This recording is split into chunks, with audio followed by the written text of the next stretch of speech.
Assalamualaikum warahmatullahi wabarakatuh. Kami dari kelompok 3 akan sedikit memaparkan tentang kekuatan politik dan konflik.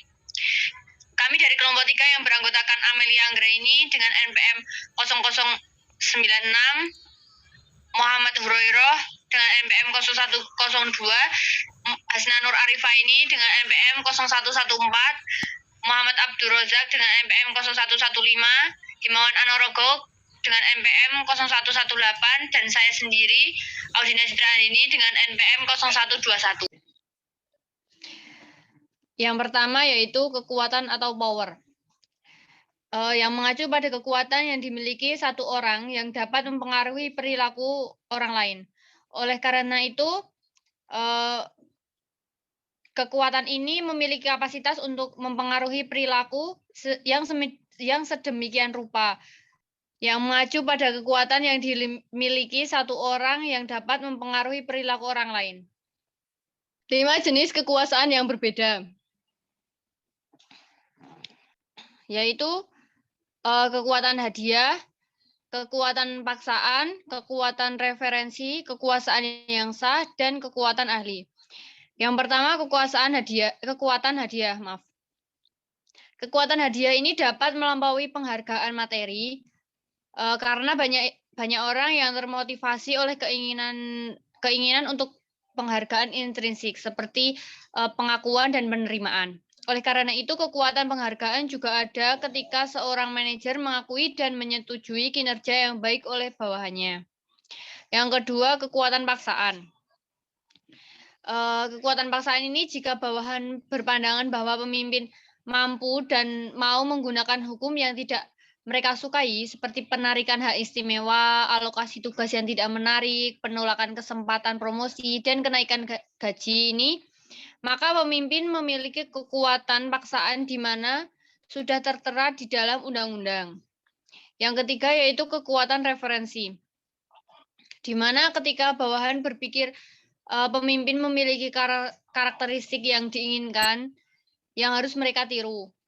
Maksudnya meniru bisa berarti bekerja pada jam yang sama, berpakaian seperti bos, mengadopsi tingkah lakunya, dan sebagainya. Yang keempat yaitu kekuasaan yang sah. Kekuasaan ini muncul jika bawahan percaya bahwa pemimpin diberkahi dengan hak untuk mengeluarkan perintah yang harus mereka terima. Hal ini bawahan cenderung melihat jabatan, misalnya manajer atau direktur, sebagai pemberian hak kepada pemimpin untuk memberi perintah. Yang terakhir yaitu kekuatan ahli. Kekuatan ini muncul ketika pemimpin dilihat oleh bawahannya memiliki pengetahuan dan keahlian yang unggul, yang relevan dengan tugas atau keinginan yang sedang dipertimbangkan.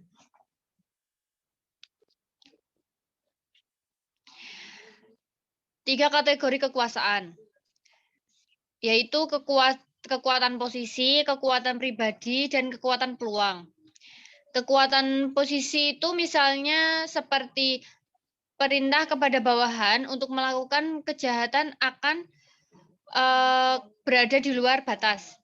Tetapi dalam batas-batas itu harus ditekankan betapa pentingnya bagi para pemimpin atau manajer untuk berhubungan dengan bawahan dengan cara yang adil daripada tidak adil, sehingga mereka mencapai hasil yang menguntungkan.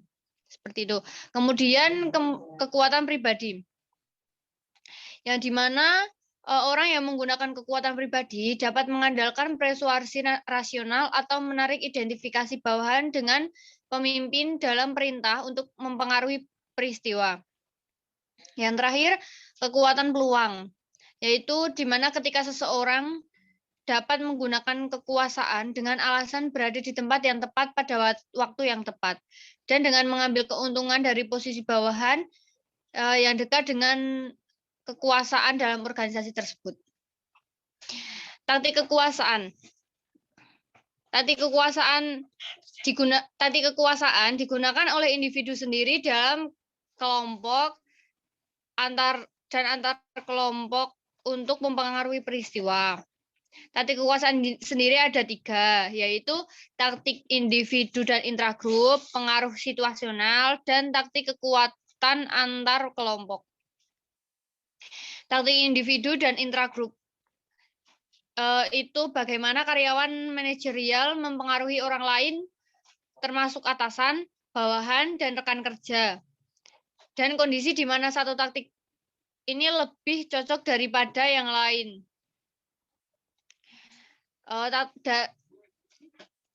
Taktik individu dan intragrup ini seperti ketegasan, keramaian, rasionalitas, sanksi, otoritas yang tinggi, tawar-menawar, dan koalisi. Yang kedua, pengaruh situasional.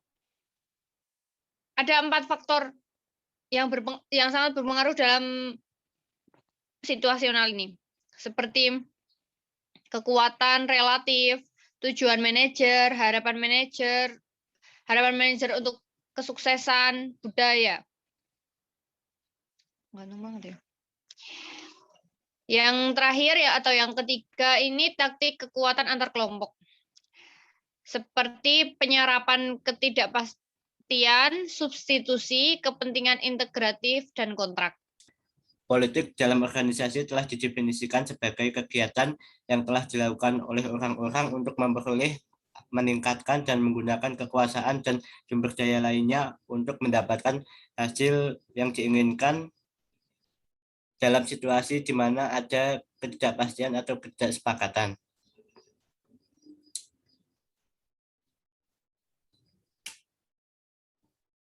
Kemudian, penyebab perilaku politik. Sejumlah elemen berkontribusi pada perilaku politik mulai dari faktor organisasi hingga individu. Yang pertama yaitu faktor organisasi. Terlepas dari perubahan organisasi dibahas dalam bab 15, faktor-faktor penyumbang berikut dapat dipertimbangkan. Yang pertama yaitu tujuan yang ambigu. Ambiguitas tertentu melengkapi makna tujuan organisasi, tujuan yang mendukung bahwa organisasi akan tumbuh melalui akuisisi dalam beberapa bentuk terukur, menawarkan banyak ruang untuk adopsi perilaku politik untuk mencapai tujuan tersebut. Contohnya yaitu seorang manajer puncak dalam sebuah konglomerat dapat memperdebatkan dengan kuat strategi akuisisi tertentu di mana diusulkan bahwa perusahaan harus membuat tawaran pengambil alihan untuk perusahaan target dengan harga yang sangat menarik. Secara kebetulan keluarga manajer puncak memiliki saham besar di perusahaan target. Yang kedua yaitu struktur organisasi. Perampingan dan struktur tim tidak memberikan kesempatan sebanyak sebelumnya untuk menaiki hierarki organisasi. Dan ini menciptakan aktivitas politik yang intens untuk sejumlah terbatas posisi kuat yang tersisa. Yang ketiga yaitu teknologi dan lingkungan. Cara-cara di mana teknologi dan lingkungan mempengaruhi desain organisasi. Keberadaan teknologi maju dan lingkungan yang kompleks selalu menandakan kebutuhan akan perubahan organisasi. Di antara kegiatan yang tergabung dalam berbagai respon terhadap perubahan adalah manuver politik untuk merestrukturisasi aspek organisasi untuk mempertahankan atau meningkatkan basis kekuatan manajer yang terinspirasi secara politik. Yang keempat yaitu keputusan tidak terprogram.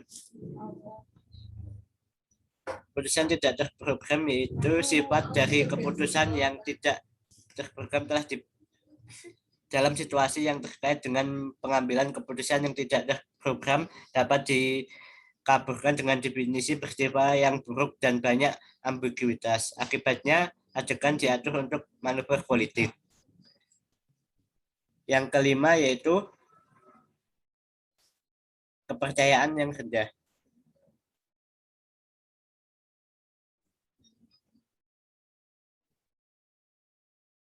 Semakin rendah tingkat kepercayaan, semakin besar kemungkinan perilaku politik negatif. Misalnya, beberapa tahun yang lalu, ada kepercayaan yang rendah antara dua karakter yang berpengaruh. Charlie Fiorina, CEO Hewlett Packard dan Walter Hewlett, putra salah satu pendiri perusahaan.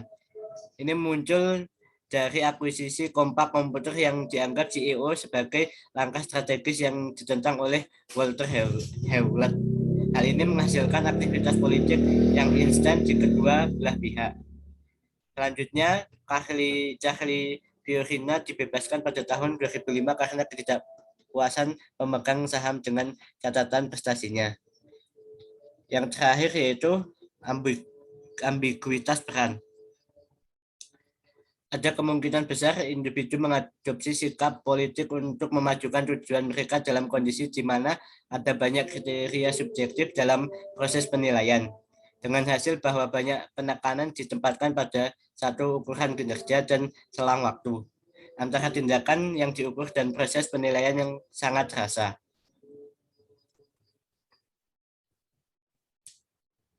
Selanjutnya yaitu teknik atau taktik politik.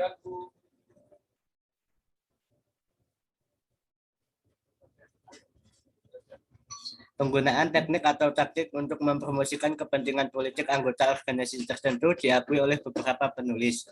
Teknik politik tertentu yaitu teknik-teknik yang diakui dalam penggunaan perilaku politik, yaitu yang pertama mengendalikan informasi, yang kedua mengendalikan jalur komunikasi, yang ketiga menggunakan ahli dari luar, yang keempat mengendalikan agenda, yang kelima bermain game, yang keenam membangun citra, yang ketujuh membangun koalisi, dan yang terakhir mengendalikan parameter keputusan. Mengontrol informasi tujuannya adalah untuk mengontrol informasi sebanyak mungkin. Semakin penting informasi tersebut, semakin sedikit jumlah orang yang memiliki akses ke informasi tersebut, atau sebagai yang darinya semakin kuat pengaruh orang yang mengetahui informasi tersebut. Kemudian mengendalikan jalur komunikasi. Orang-orang tertentu dapat sebagai penjaga gerbang atau mengontrol jalur komunikasi sejauh menyangkut akses ke orang lain, khususnya akses ke eksekutif penting, misalnya sekretaris dan asisten pribadi, memiliki pengaruh politik ketika mereka mengatur akses ke atasan mereka. Yang ketiga, kemudian mengontrol agenda atau mengendalikan agenda. Seorang manajer mungkin tidak merasa nyaman dengan prospek diskusi menyeluruh tentang isu kontroversial tertentu dalam rapat. Masalah ini dapat ditempatkan dalam agenda sebagai item terakhir atau sebagai alternatif dapat diperlukan dari agenda. Yang kelima, bermain game. Maksudnya yaitu manajer beroperasi dalam aturan organisasi saat bermain game. Misalnya dalam keadaan di mana tindakan disukai manajer adalah duduk di pagar. Dia dapat mengatur untuk mengunjungi tempat penting. Orang juga dapat bermain game dengan pengelolaan informasi. Yang keenam yaitu membangun citra atau membangun gambar. Orang dapat mengembangkan penampilan luar dan gaya untuk mengesankan individu yang berpengaruh dalam organisasi atau manajemen kesan. Hal ini adalah teknik halus untuk meningkatkan basis kekuatan seseorang dalam kesiapan untuk eksploitasi peluang masa depan dan juga dapat digunakan sebagai suplemen untuk pengembangan kekuatan ahli. Yang ketujuh, membangun koalisi. Hal ini adalah taktik yang jelas untuk berteman dengan orang-orang, seringkali di eselon yang lebih tinggi dalam organisasi, yang dapat membantu pengguna teknik ini mendapatkan akses ke informasi yang berguna. Terakhir yaitu mengontrol parameter. Keputusan dengan teknik ini manajer mengambil langkah mundur dalam proses organisasi dengan mencoba mengontrol parameter yang ditetapkan untuk membuat keputusan daripada mengendalikan keputusan itu sendiri.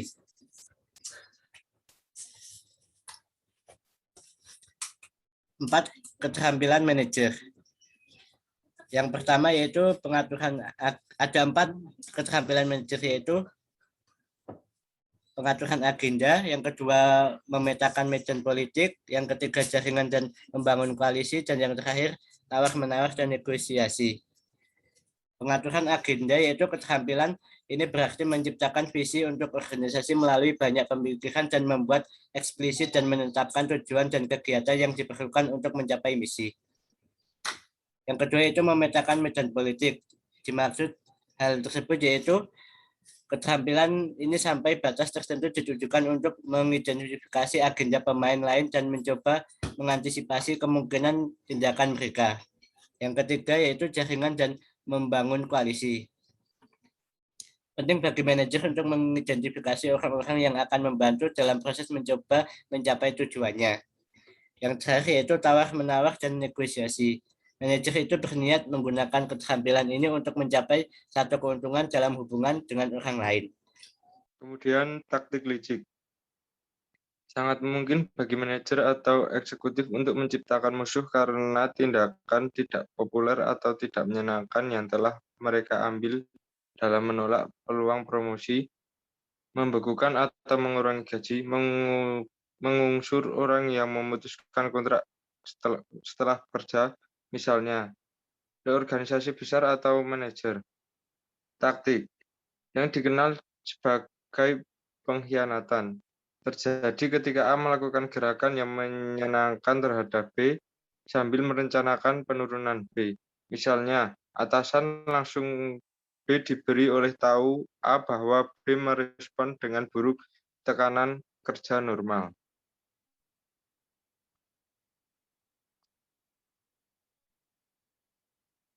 Slide selanjutnya.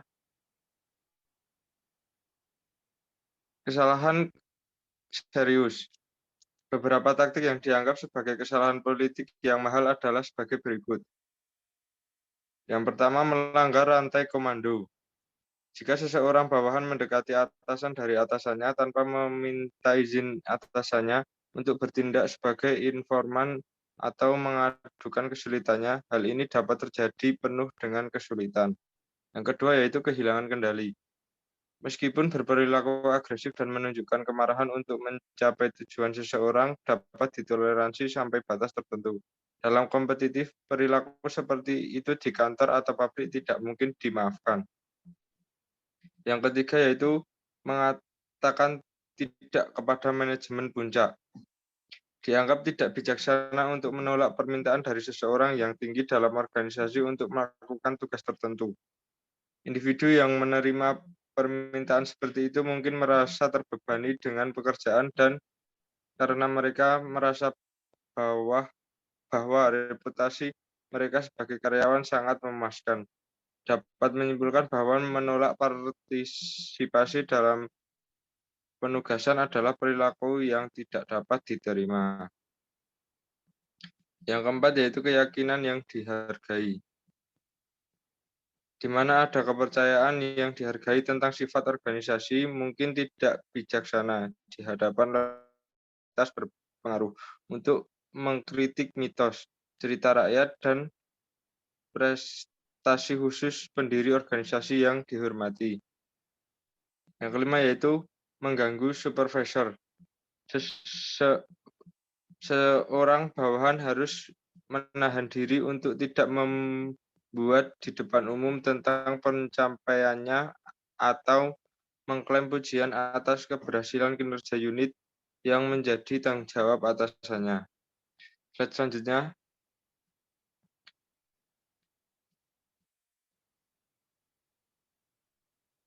Mengatasi perilaku politik. Mengakui bahwa tidak mungkin untuk menghilangkan semua perilaku politik, namun mungkin untuk mengambil tindakan tertentu untuk melawan efek terburuknya. Menyadari ketidakmungkinan virtual untuk menghilangkan aktivitas politik dalam organisasi, disarankan agar manajemen dapat membatasi efek disfungsionalnya dengan menggunakan komunikasi terbuka, pengurangan ketidakpastian, dan kesadaran.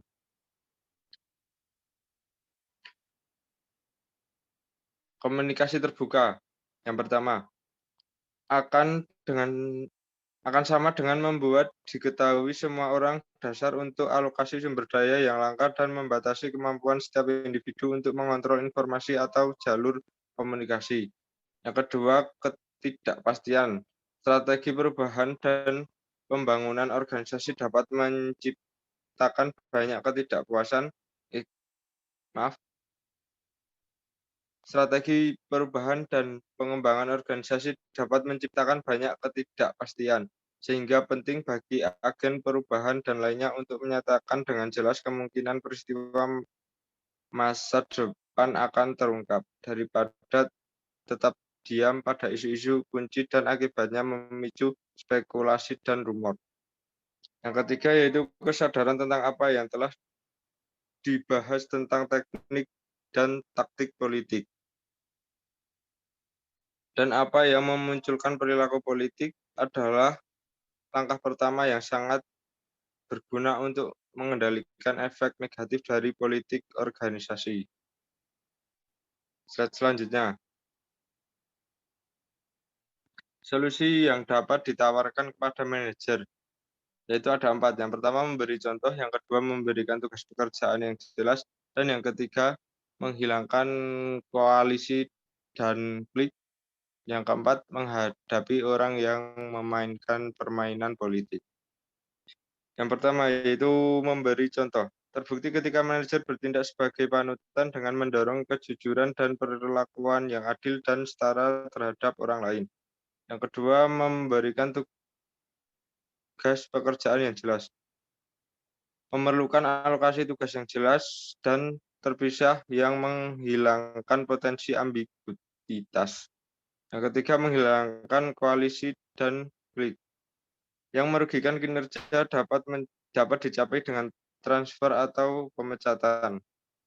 Tetapi mungkin lebih baik bagi individu untuk dirotasi melalui penugasan pekerjaan yang berbeda yang dapat berdampak memperkaya pengalaman total mereka. Yang keempat, menghadapi orang yang memainkan permainan politik. Itu dapat berarti menyarankan kepada pemain permainan bahwa dia harus menyampaikan informasi yang meragukan tentang seseorang dalam suasana yang lebih tepat, atau jika memungkinkan, mendiskusikannya pada pertemuan kelompok berikutnya sebagai masalah yang memerlukan pertimbangan yang serius. Mengadopsi pendekatan ini menyampaikan kepada pemain game bahwa game politik tidak dimaafkan. Selanjutnya akan dipresentasikan oleh teman saya. Berikutnya yaitu mengenai konflik. Konflik didefinisikan sebagai proses yang terwujud ketika individu atau kelompok merasa bahwa individu atau kelompok lain membuat frustasi atau akan menggagalkan upaya yang pertama untuk mencapai tujuan. Terdapat 2 jenis konflik. Yang pertama yaitu konflik fungsional.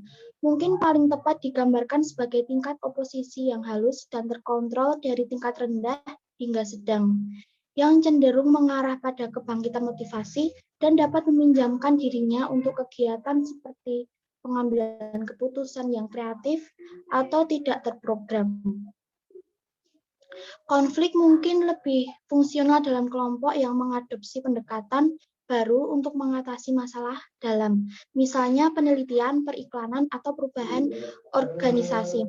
Kemudian yang kedua, konflik disfungsional, menghasilkan pertentangan dan ketidakpuasan yang tidak terkendali, menghambat komunikasi, merusak kekompakan, meningkatkan pertikaian antar anggota ke posisi yang lebih tinggi dari pencapaian tujuan kelompok, dan akhirnya berdampak buruk pada efektivitas kelompok.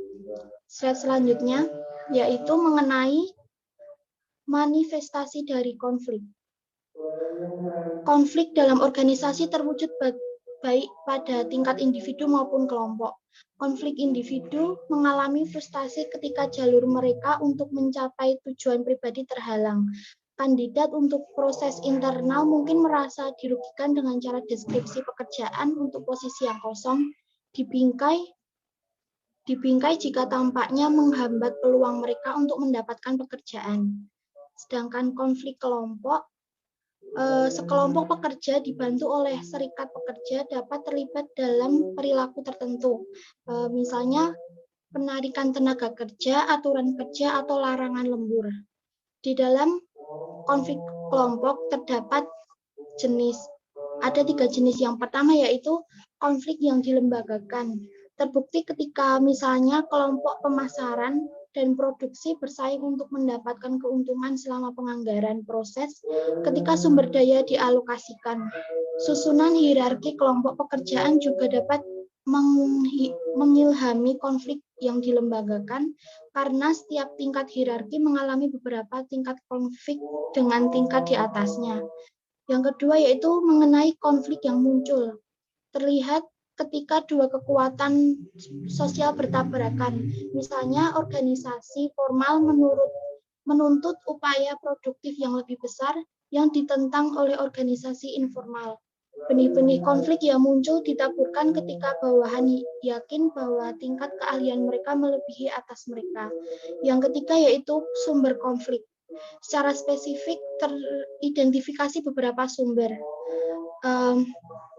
Dalam strukturnya, interpretasi struktur dalam konteks ini meliputi ukuran, spesialisasi, ambiguitas, kepemimpinan, penghargaan, dan saling ketergantungan. Ukuran dan spesialisasi dikatakan berinteraksi. Semakin besar kelompok dan semakin terspesialisasi kegiatannya, semakin besar kemungkinan konflik. Untuk ambiguitas, semakin besar dalam menentukan di mana tanggung jawab untuk tindakan, semakin besar pula kemungkinan perseteruan antar kelompok untuk mengontrol sumber daya dan domain organisasi. Tentang kepemimpinan untuk penghargaan dan saling ketergantungan. Slide berikutnya yaitu mengenai pembenaran untuk penggunaan konflik. Secara selektif ketika memeriksa perspektif interaksionis pada konflik sebelumnya, dipertahankan bahwa tingkat konflik tertentu diperlukan jika sebuah kelompok ingin hidup kritis terhadap diri sendiri dan kreatif. Stimulasi konflik adalah pembentukan dan penggunaan konflik secara konstruktif oleh manajemen, dan tujuannya adalah untuk menciptakan situasi di mana perbedaan pendapat dibawa ke permukaan. Yang pertama yaitu tunjuk manajer yang mau menerima perubahan. Yang kedua, mendorong persaingan dengan memberikan insentif, misalnya kenaikan gaji yang terkait dengan kinerja. Namun situasi persaingan perlu dikelola dengan baik untuk menghasilkan konflik kreatif. Yang ketiga yaitu restrukturisasi unit kerja. Ini akan memerlukan rotasi staf di antara pekerjaan dan mengubah jalur komunikasi. Berikutnya yaitu mengenai mengadopsi peran pendukung dalam diskusi kelompok sehingga beberapa alternatif dapat dinilai dan dianalisis secara kritis. Yang kelima ada melatih orang untuk lebih mahir dalam mengidentifikasi potensi masalah. Slide berikutnya yaitu mengenai manajemen konflik. Karena konflik memiliki konsekuensi yang berpotensi merusak, penting bagi para manajer untuk menyadari bagaimana mengelolanya. Situasi konflik yang mengganggu atau kontraproduktif harus diselesaikan. Selanjutnya, kompetisi. Penggunaan gaya ini dalam resolusi konflik sama dengan upaya untuk mengalahkan lawan dengan memanfaatkan otoritas formal, ancaman, atau penggunaan kekuasaan. Ini adalah perjuangan menang kalah dan tercermin dalam perilaku tegas dan tidak kooperatif. Slide selanjutnya mengenai kolaborasi. Gaya ini melibatkan pemecahan masalah bersama, di mana semua pihak dalam konflik saling berhadapan dan mendiskusikan masalah. Misalnya, manajer kantor yakin bahwa penerapan selektif teknologi baru untuk bekerja akan meningkatkan efisiensi, tetapi bawahan merasa terancam oleh perubahan yang dimaksud. Ini menciptakan sejumlah konflik di antara pihak-pihak terkait, namun kerjasama dan pencarian hasil yang saling menguntungkan dapat muncul ketika pihak-pihak dalam konflik bertekad untuk memenuhi keberatan asli dari semua pihak yang terkait. Materi selanjutnya, akomodasi. Gaya ini seperti penanganan, di mana salah satu pihak dalam situasi konflik menempatkan kepentingannya di bawah kepentingan lawan. Ini sama dengan perilaku mengorbankan diri dan dapat ditemukan dalam hubungan pribadi di mana satu pihak karena alasan altruistik atau lainnya mengutamakan kepentingan pihak lain. Gaya ini tercermin dalam perilaku tidak tegas, tetapi pada saat yang sama kooperatif. Selanjutnya, kompromi. Situasi kompromi tercipta ketika masing-masing pihak dalam konflik menyerahkan sesuatu dan tidak ada pemenang atau pecundang. Jika satu pihak mengakui masalah tertentu, yang satu akan mengharapkan pihak lain untuk menghasilkan sesuatu yang bernilai setara. Dalam bidang hubungan industrial, kompromi terlihat jelas dalam diskusi antara manajemen dan serikat pekerja untuk mencapai penyelesaian perselisihan industri. Kompromi ini sangat diperlukan.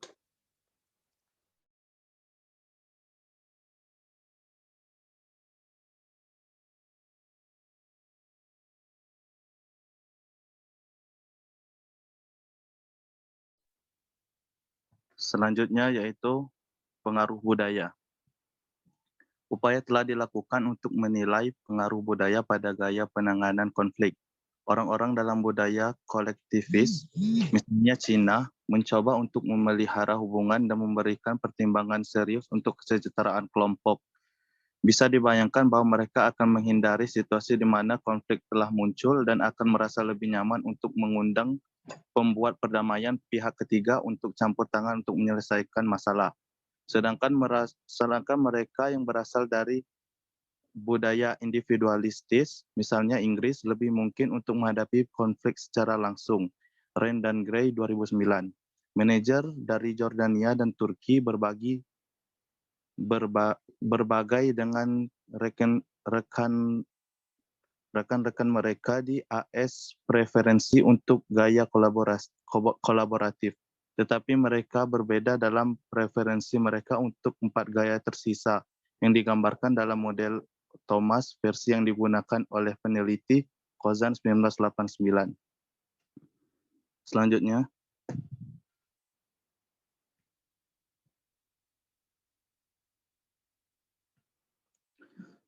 yaitu gaya penanganan konflik. Ada 5 gaya utama manajemen konflik yang dimiliki manajemen telah diidentifikasi Thomas 1992, yaitu kompetisi, yang kedua kolaborasi, penghindaran, akomodasi, yang terakhir kompromi. Slide selanjutnya.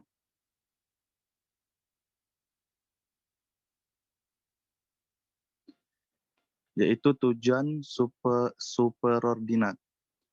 Selain 5 gaya manajemen konflik yang dikemukakan oleh Thomas 1992, seseorang dapat mempertimbangkan strategi lain. Ini dikenal sebagai penetapan tujuan bersama atau tujuan yang lebih tinggi oleh kelompok-kelompok yang bermusuhan. Sudah diketahui dengan baik bahwa keanggotaan kelompok tertentu dapat mempengaruhi anggota untuk memandang kelompok lain dengan kecurigaan dan terkadang bermusuhan. Slide selanjutnya. Negosiasi formal. Perlindungan antara pihak-pihak yang bersengketa terdiri dari penawaran balik, dan konsesi melalui pertukaran untuk mencari penyelesaian konflik yang dapat diterima bersama. Pada gilirannya, negosiasi merupakan proses di mana para pihak memutuskan apa yang masing-masing akan berikan dan terima dalam pertukaran ini. Adair dan Brett 2005. Ada beberapa tumpang tindih antara negosiasi formal dan gaya manajemen konflik lainnya yang dibahas.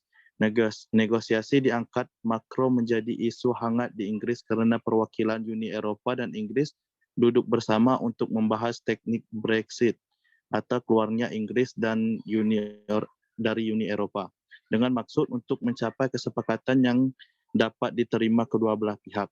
Hasil negosiasi akan tergantung pada keakuratan di diagnosis negosiator tentang proses interpersonal yang rumit dan keterampilan yang mereka gunakan untuk membuat langkah yang tepat. Sekian dari kami kelompok 3. Apabila ada kesalahan, mohon maaf yang sebesar-besarnya. Wassalamualaikum warahmatullahi wabarakatuh.